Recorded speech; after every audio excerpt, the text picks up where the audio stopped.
বাবাকে দাফন করেছেন কয়েক ঘন্টা আগে। রাতেই বাগেরহাট শহরের কৃষি ব্যাংকের এটিএম বুথে দায়িত্ব পালনে চলে আসেন ইকন। পরদিন সকালে চোখের জল মুছেই বসেছেন এইচএসসি পরীক্ষায়। এমন হৃদয় বিদারক বাস্তবতার মুখোমুখি হয়েছেন বাগেরহাটের শিক্ষার্থী ইসমাইল ইকন দারিয়া।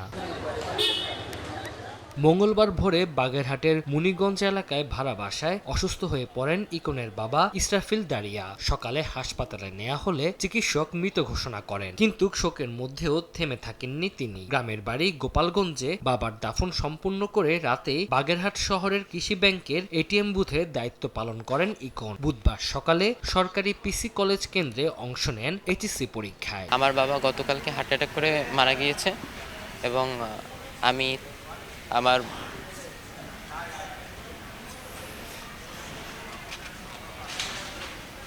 আমি কৃষি ব্যাংকের এটিএম বুথে চাকরি করি।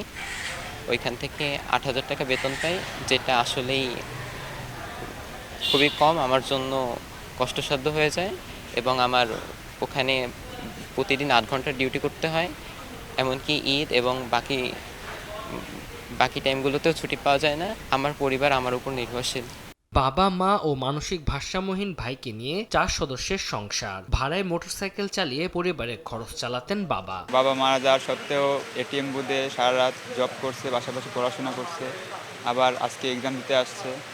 এটা আমার নিজের কাছে অনেক খারাপ লাগছে ওর জন্য। গতকাল তিনি তার বাবার দাফন শেষ করে এটিএম বুথে ডিউটি করে আজকে সকালে এসে পরীক্ষা দিতে এসেছে। এটা আসলেই একটা অনুপ্রেরণাদায়ক। এটা আমাদের জন্য খুবই বেদনাদায়ক এবং খুবই কষ্টকর। তোর ব্যাংকের লোক আইছে, তুই যাস না।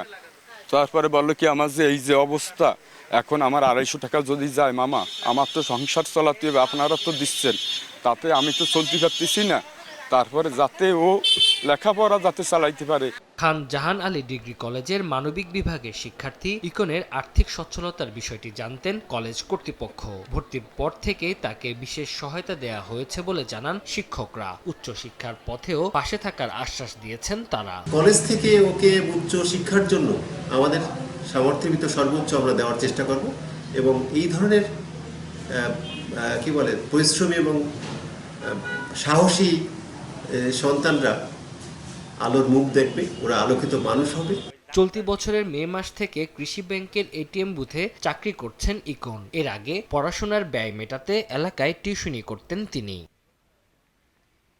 সময় সংবাদ, বাগেরহাট।